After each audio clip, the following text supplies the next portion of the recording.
ኢትዮጵያ እጅግ በጣም ለሚወዷት ስሟን ጠርተው ለማይጠግቧት ልጇ ለክቡር ጠቅላይ ሚኒስትር መልእክት አላት።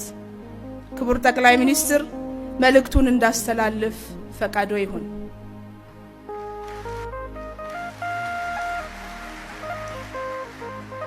ኢትዮጵያም እንዲህ አለች። ውዱ ልጄ ታላላቆችህ ወንድምና እህቶችህ የረገጡትን ድንጋይ ረግጠህ በጎ በጎውን ልታጸና ዘንበል ያለውን ልታቃና ቀና ከፍ ልታደርገኝ ያለ ረፍት በትጋትና በጽናት ደፋ ቀና ስትል ሰንብተሃል። ልጅነትህን ሁሉ ለኔ ሰጥተሃል። በቅርቡም ባለም አደባባይ እስካሁን ያላገኘሁትን ወግ ማዕረግ አሳይተኸኛል። ኩለህ ሞሽረኸኛል። በውስጤም ከጎረቤቶቼ ጋርም ስለ ሰላሜ ወጥተህ ወርደህልኛል። በስደትና በልዩ ልዩ ሀገራት የተበተኑ ልጆቼን ፈልገህ የታሰሩትን አስፈትተህ እምባዬን አብሰህልኛል። የእምነት ተቋማት ውስጥ የሚገኙ ልጆቼን ህብረት መልሰህልኛል። በዓለም አደባባይ በአዲስ ገጽ አጽፈኸኛል። በዚህም ተስፋዬ ለምልሟል። ብሩክ ሁን፣ ዘርህ ፍሬህ ይባረክ።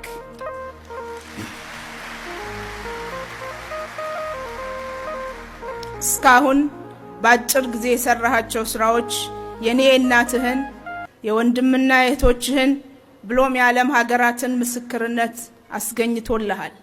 ይህ ሽልማት ያንተ ብቻ አይደለም። ባንተ በኩል ለኔ ለእናትህ ለወንድምና ለእህቶችህ ለታላላቆችህ ለታናናሾችህ ለጎረቤቶቼም ጭምር የተሰጠ ነው። ከፍ እንዳረከኝ ከፍ በል። ታዲያ ልጄ ይህ ሽልማት ለሰራኸው ስራ እውቅና ለቀጣይ ጉዞህ ብርታትና ስንቅ ይሆን ዘንድ አደራ ጭምር ነው። እኔ እናትህም የዘውትር ጸሎቴ ካንተ ጋር ነው። ውዱ ልጄ እኔ ያለፍኩበት ውጣ ውረድ ስኬትም ተግዳሮትም የሞላው ስለሆነ እረፍት የሚነሳህ ብዙ ነገር እንዳለ አውቃለሁ። የቤቱ ታላቅ ልጅ ስትሆን ጭነትህ ከባድ ነው። ይህን ጭነትህን ወንድም እህቶችህ በአግባቡ ሊካፈሉህ ይገባል። እንደው ለመሆኑ ወንድምና እህቶችህ በወጉ ተረድተውሃልን? ውዱ ልጄ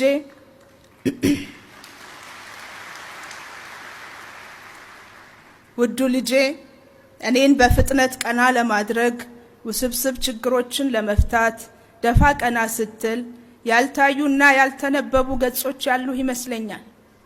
እኔ እናትህ እረዳሃለሁ። ልጆቼ በወጉ አሟልተው ጠልቀው ባይረዱህ ለምን አልተረዱኝም ብለህ ሳትከፋ ሳትበሳጭ ትከሻህን አስፍተህ ሆድ ከአገር ይሰፋልም አይደል ቢሉ የወትሮ ጽናትህን አጎልብተህ ይበልጥ እንዲረዱህ ለማድረግ ገጽህን ሳትነፍጋቸው ገልጠህ በምታምንበትና በምትመራበት ሁሉን ሰብስቦ አቅፎ የመሄድ እሴትህ አማካይነት እቀፋቸው። ለነገሩ ዓመት ከመንፈቅ እኮ ትንሽ ነው። ሁሉንም ገጾች ለማንበብ ያስችል ይሆናል። ሁሉንም ገጾችህን ለመረዳት ግን ጊዜ ይወስዳል። ውዱ ልጄ አንተም ከመኖሬ ምስጢር ውስጥ አንዱ ሰበዝ መሆንህን ተረድተህ የሚቻልህን ሁሉ እያደረግክ እንደሆነ እኔና እናትህ ብንገነዘብህም የቤቱ አውራ በመሆንህ ሁላችንም ካንተ ብዙ እንደምንጠብቅ ልታውቅ ይገባል። ከሰራሃው ይልቅ የቀረውን እንጠይቃለን። ካለማሃው ይልቅ የጎደለውን እንፈልጋለን። አደራዬ በቻልከውና በምትችለው ብቻ ሳይሆን በማይቻለውም ጭምር ከታላላቅና ታናናሾችህ ጋር መክረህ ጉዞህን ላፍታም ቢሆን ሳታቋርጥ ድልህን አጠናክረህ ተግዳሮቶችህን በጥበብ ፈተህ እንደምትጓዝ እምነቴ የጸና ነው። በጸሎቴ ሁሌም እከተልሃለሁ።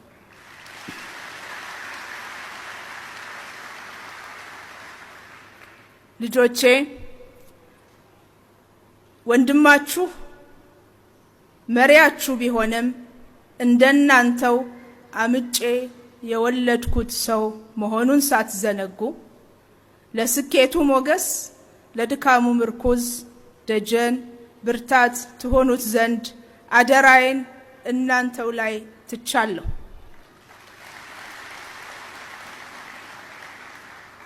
ውዱ ልጄ ከወገብህ አጎንብሰህ ዝቅ ብለህ ከፍ እንዳረከኝ ሁሉ ከፍ በልልኝ ብሩኩን እናትህ ኢትዮጵያ።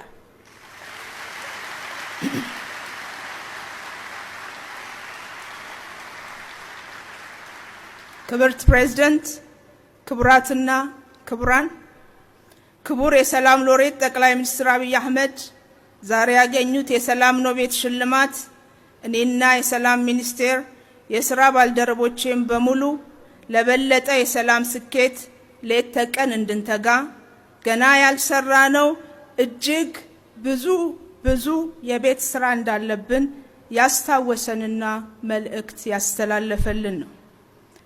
በቀጣይም የሥራ ጊዜው ሁሉ ኢትዮጵያ ሀገራችንና አካባቢዋን የሰላም ቀጠና ለማድረግ በሚያደርጉት ጥረት ውስጥ ሁሉ ከጎኖ መሆናችንን ስገልጽሎ በታላቅ ደስታ ነው።